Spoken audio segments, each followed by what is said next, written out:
Hello everyone, welcome to your YouTube channel science foundation. तो दोस्तों, आज की इस वीडियो में हम बात करेंगे BSc part first year chemistry third paper, जो कि आप सभी को पता होगा, फिजिकल केमिस्ट्री। इसकी कुछ मोस्ट इंपॉर्टेंट क्वेश्चनों के बारे में आज हम इस वीडियो में बात करेंगे। क्योंकि यार आप सभी को पता होगा, बहुत ज़्यादा कमेंट आ रहा था कि सर फिजिकल केमिस्ट्री के भी कुछ मोस्ट इंपॉर्टेंट क्वेश्चन बताओ। तो बीएससी फर्स्ट ईयर वाले स्टूडेंट वीडियो के एंड तक बने रहिएगा। एंड वीडियो में आपको किसी भी प्रकार की एनी प्रॉब्लम, किसी भी प्रकार का कोई भी डाउट हो तो आप कमेंट बॉक्स में कमेंट करके ज़रूर पूछिएगा। क्योंकि ये जो क्वेश्चन है आपके 2022 के एग्जाम के लिए काफ़ी ज़्यादा यार मोस्ट इंपॉर्टेंट क्वेश्चन रहने वाले हैं। तो चलिए दोस्तों, वीडियो को स्टार्ट करते हैं। सबसे पहले देखिए, आपका यहाँ पर जो फर्स्ट क्वेश्चन आता है, अर्थात यूनिट फर्स्ट का फर्स्ट क्वेश्चन, मान याद कीजिए। इसमें आपको कुछ सोल्व हल करना होता है क्वेश्चन को। तो ऐसे क्वेश्चन काफ़ी ज़्यादा आते हैं जिसमें अक्सर समाकलन और अवकलन के ऐसे क्वेश्चन पूछे जाते हैं।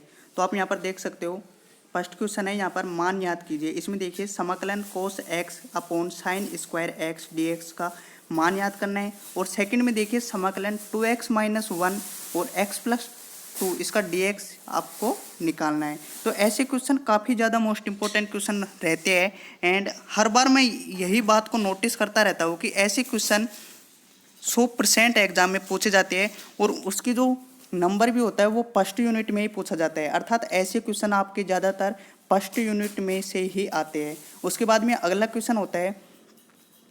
अगला क्वेश्चन आप यहाँ पर देखिए, अलजेब्रा शब्दों के अक्षरों को कितने तरीकों में व्यवस्थित किया जा सकता है।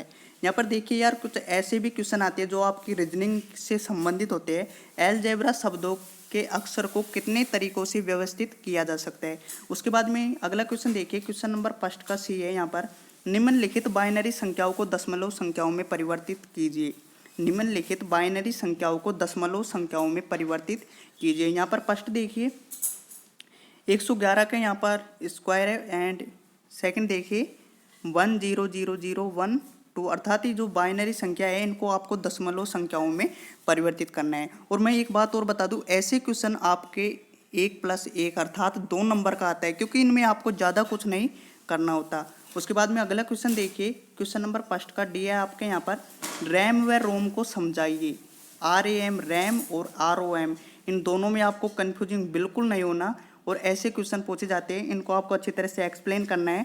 तो आप ये जो क्वेश्चन है काफ़ी ज़्यादा मोस्ट इंपॉर्टेंट क्वेश्चन है, इनको आप अपनी बुक में से या फिर जो भी प्लेलिस्ट में आपको क्लासेज करवा रखी है उनमें जाकर इन सारे क्वेश्चनों का आंसर को आप अच्छी तरह से क्लियर कीजिएगा। उसके बाद में अगला क्वेश्चन देखिए, क्वेश्चन नंबर 2 है आपका यहाँ पर, प्रायिकता वेग, वर्ध माध्य मूल वेग और औसत वेग से आप क्या समझते हो।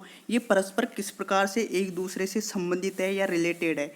देखिए यहाँ पर क्वेश्चन को आप अच्छी तरह से देखिएगा। प्रायिकता वेग, वर्ग माध्य मूल वेग और औसत वेग में आप क्या समझते हो, ये आपस में किस प्रकार से संबंधित है। इसके लिए एक समीकरण है, उसको आपको अच्छी तरह से क्लियर करना है। उसके बाद में अगला क्वेश्चन देखिए, गैस के क्रांतिक स्थिरांकों को परिभाषित कीजिए।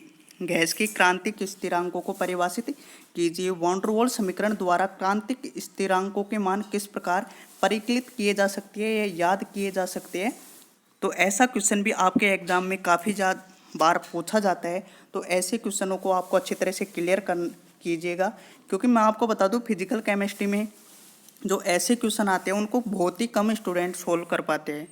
उसके बाद में अगला क्वेश्चन देखिए, अगला क्वेश्चन आपको यहाँ पर एक सवाल है, CO2 के लिए वॉन डर वाल्स स्थिरांक A बराबर 3.65 मंडल लीटर स्क्वायर मोल स्क्वायर तथा B बराबर 4 × 28 × 10 की जो पावर है -2 लीटर मोल स्क्वायर है। गैस के क्रांतिक स्थिरांकों की गणना कीजिए। यहाँ पर देखिए, R बराबर आपको पहले ही क्वेश्चन में मान इसका दे रखा है, R बराबर 0.082 लीटर वायु केल्विन इनवर्स मोल इनवर्स यहाँ पर R का मान है। तो यहाँ पर देखिए, मैं ये तो नहीं कह रहा आपसे कि यही क्वेश्चन एग्जाम में आए, बट यहाँ पर एक ही जगह मान लो कोई भी मान चेंज हो गया और B की जगह कोई सा भी मान चेंज हो सकता है, लेकिन आते ज़रूर है इस टाइप के क्वेश्चन। उसके बाद में देखिए, जो आपके यूनिट फर्स्ट है वो समाप्त हो गई। अगली देखिए unit number second. Unit number second का क्वेश्चन नंबर 3 देखिए, इसके कुछ पार्ट है। फर्स्ट देखिए, ये अंतरा आणविक आकर्षक बल से आप क्या समझते हो। किसी पदार्थ की द्रव अवस्था में कौन से अंतर आणविक आकर्षण बल होते हैं। और बी देखिए, एक्सप्लेन वाई, समझाइए क्यों। अब देखिए यहाँ पर क्वेश्चन है, उसका क्या रीजन है वो आपको समझाना है। जैसा कि यहाँ पर फर्स्ट देख लीजिएगा आप, जल का क्वथनांक एसीटोन के क्वथनांक से उच्च है। जल का क्वथनांक है जो एसीटोन के क्वथनांक से उच्च है, इसका क्या कारण है इसको आपको अच्छी तरह से एक्सप्लेन करना है। उसके बाद में अगला क्वेश्चन देखिए, ठोस पदार्थ की एक तीक्ष्ण गलनांक का पिघलकर द्रव अवस्था में आती है, इसका क्या रीजन है।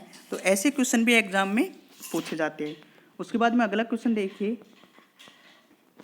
क्वेश्चन नंबर 3 का सी देखिए, स्मेटिक ध्रुव क्रिस्टलों की स्ट्रक्चर की विवेचना कीजिए। स्मेटिक ध्रुव क्रिस्टलों की स्ट्रक्चर है, उनके बारे में आपको अच्छी तरह से, इस टॉपिक के बारे में भी आपको अच्छी तरह से पढ़ना है, क्योंकि इस टॉपिक में से भी क्वेश्चन आने के चांस है।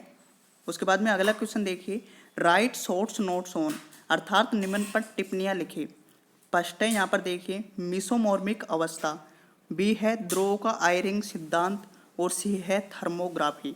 अब आप पिछले कोई से भी पेपर को उठाकर देख लीजिएगा, उसमें से एक क्वेश्चन आपके यही आता है फिजिकल केमिस्ट्री में कि निम्न पर टिप्पणियाँ लिखिए, और यहाँ पर कुछ मोस्ट इंपॉर्टेंट टॉपिक रहते हैं उनके बारे में आपसे पूछा जाता है। तो ऐसे क्वेश्चनों को भी आप अच्छी तरह से क्लियर करना है, क्योंकि यार मैं आपको बता दूँ फिजिकल केमिस्ट्री में तो आप ऐसे क्वेश्चन हल करने पर ही नंबर ला पाओगे, क्योंकि जो आपके क्वेश्चन टाइप आते हैं, मैथ के क्वेश्चन आते हैं, उनको तो बहुत ही कम स्टूडेंट सोल्व कर पाता है, और उसमें थोड़ी सी भी गलती की वजह से आपका जो पूरा क्वेश्चन है वो भी गलत हो जाता है। तो ऐसे क्वेश्चनों को आप ज़रूर क्लियर कीजिएगा, और ये जो टॉपिक है इनको भी आप अच्छी तरह से क्लियर कीजिएगा। और इसकी मार्किंग भी आप यहाँ पर देख सकते हो, ये इसकी मार्किंग है, अर्थात प्रत्येक क्वेश्चन 2.25 नंबर का है। उसके बाद में यूनिट नंबर 2 है जो समाप्त हो गई। अगले देखिए यूनिट नंबर 3, यहाँ पर क्वेश्चन नंबर 5 देखिए, त्रिविम जालक एकक कोशिका से आप क्या समझते हैं।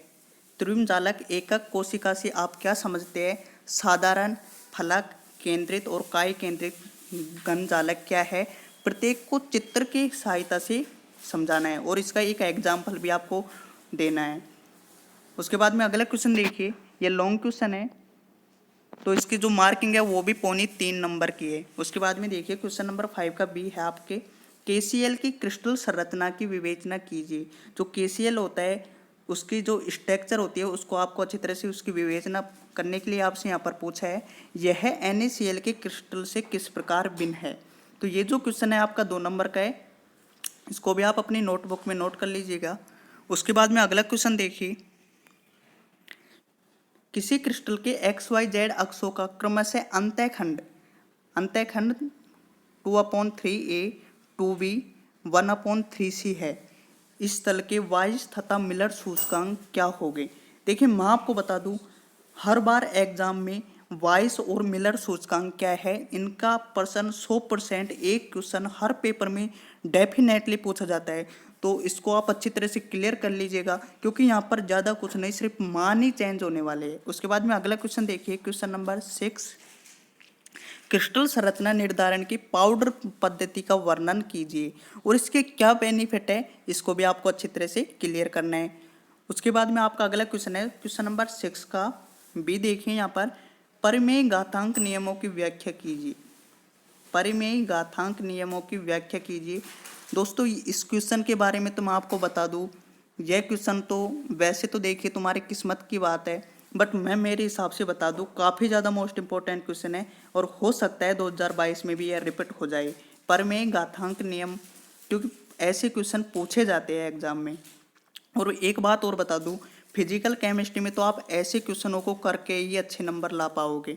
उसके बाद में अगला क्वेश्चन देखिए, क्वेश्चन नंबर 6 का सी देखिए, धात्विक गोल्ड की एकक कोष्टिका काय केंद्रित गणीय है। गोल्ड की एकक कोष्टिका के जो द्रव्यमान है उसकी आपको यहाँ पर गणना करनी है। गोल्ड की आणविक सहती का मान यहाँ पर 197 ग्राम मोल इनवर्स पहले ही क्वेश्चन में दे रखा है। इसी के साथ आपकी जो यूनिट 3 है वो समाप्त हो गई। अगले यूनिट देखिए, यूनिट नंबर 4। यूनिट नंबर 4 में क्वेश्चन नंबर 7 का ये देखिए, सोल से क्या तात्पर्य है, सोल व पायस में अंतर स्पष्ट कीजिए। सोल से क्या तात्पर्य है, सोल एवं पायस में अंतर स्पष्ट कीजिए। उसके बाद में अगला क्वेश्चन है, अपहरण किसे कहते हैं। व्हाट इज ए डायलिसिस, अपहरण किसे कहते हैं। जो इलेक्ट्रिक डायलिसिस होता है उसमें प्रयुक्त उपकरण का आपको नामांकित चित्र बनाना है और इसकी जो भी कार्य प्रणाली है, जो भी इसका फंक्शन है, उसको आपको अच्छी तरह से क्लियर करना है। तो यह भी काफ़ी ज़्यादा मोस्ट इंपॉर्टेंट क्वेश्चन है। और यहाँ पर जो इंग्लिश मीडियम वाले स्टूडेंट है वो भी अपना क्वेश्चन है जो इंग्लिश में आप यहाँ पर देख सकते हो, क्योंकि यहाँ पर हिंदी मीडियम और इंग्लिश मीडियम दोनों के लिए काफ़ी ज़्यादा मोस्ट इंपॉर्टेंट क्वेश्चन है। तो दोनों स्टूडेंट अपना क्वेश्चन यहाँ से नोट कर लीजिएगा। उसके बाद में अगला क्वेश्चन देखिए, पाइसी कारक क्या है, इन्हें क्यों डाला जाता है। पाइसी कारक क्या है, इन्हें क्यों डाला जाता है, तो ये भी काफ़ी ज़्यादा मोस्ट इंपॉर्टेंट क्वेश्चन है। उसके बाद में अगला क्वेश्चन देखिए, साबुन एवं अपमार्जकों की अपमार्जन क्रिया को समझाओ। साबुन एवं जो अपमार्जक होता है उसकी अपमार्जन क्रिया, यह क्वेश्चन भी दोस्तों काफ़ी ज़्यादा बार पूछा जा चुका है। तो इसको तो आप अभी रट लो, मेरे कहने से इसको तो आप अभी रट लो, क्योंकि यह साबुन और अपमार्जक का क्वेश्चन भी हर वर्ष एक जरूर पूछा जाता है। उसके बाद में अगला क्वेश्चन देखिए, व्हाट इज ए कोट्रेल, अर्थात ये कोट्रेल अवक्षेपक क्या है और इसका क्या यूज है। कोट्रेल अवक्षेपक क्या है और इसके क्या यूज है, तो इस टॉपिक को भी आपको अच्छी तरह से क्लियर करना है, क्योंकि आप सभी को पता होगा, वैसे ज़्यादा टिपिकल भी नहीं है यह क्वेश्चन। कोट्रेल अवक्षेपक जो प्रदूषणों को फैक्ट्री के ऊपर लगाया जाता है, जो कि प्रदूषणों को कम करने का कार्य करता है, तो ऐसे क्वेश्चनों को आपको अच्छी तरह से क्लियर करना है, ज़्यादा टिपिकल नहीं है यह क्वेश्चन। अगला क्वेश्चन देखिए, क्वेश्चन नंबर 8 का डी, अंतः शोषण क्या है। व्हाट इज ए इम्बिबिशन, अंतः शोषण क्या है। तो इसी के साथ आपका जो यूनिट 4 है वो समाप्त हो गई। और अगली और आज की क्वेश्चन सीरीज की लास्ट यूनिट है यूनिट नंबर 5। यूनिट नंबर 5 देखिए, इसका क्वेश्चन नंबर 9 देखिए। क्वेश्चन नंबर 9 का ए है, अभिक्रिया वेग के संक्रमण सिद्धांत की विस्तृत व्याख्या कीजिए। किस प्रकार से संक्रमण सिद्धांत अभिक्रिया वेग के संगठक सिद्धांत से अधिक उपयुक्त है। तो इसके बारे में आपको अच्छी तरह से एक्सप्लेन करना है और इस टॉपिक को भी आपको अच्छी तरह से पढ़ना है, क्योंकि इसमें से भी क्वेश्चन आते हैं। उसके बाद में अगला क्वेश्चन है 9 का बी, शून्य कोटि अभिक्रिया से क्या तात्पर्य है। शून्य कोटि अभिक्रिया के लिए वेग समीकरण तथा अर्धायु उत्पन्न कीजिए। और आज का हमारा लास्ट क्वेश्चन है क्वेश्चन नंबर 9 का सी, वेग स्थिरांक के मात्रक क्या है।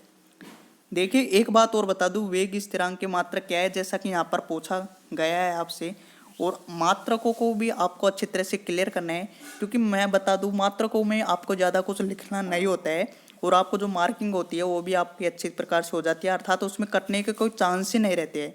तो ऐसे क्वेश्चनों को भी आप अच्छी तरह से क्लियर कीजिएगा। इसमें देखिए, प्रथम कोटि अभिक्रिया के लिए वेग स्थिरांक का मात्रक बताना है और द्वितीय कोटि अभिक्रिया, दोनों के लिए कंफ्यूज नहीं होना आपको। यहाँ पर दोनों का जो मात्रक है वो अलग अलग होता है, तो दोनों को आपको अच्छी तरह से क्लियर करना है। तो दोस्तों इसी के साथ आज की जो हमारी क्वेश्चन सीरीज है वो समाप्त हो गई। मिलते हैं अगली क्लास में, तब तक के लिए जय हिंद, वंदे मातरम।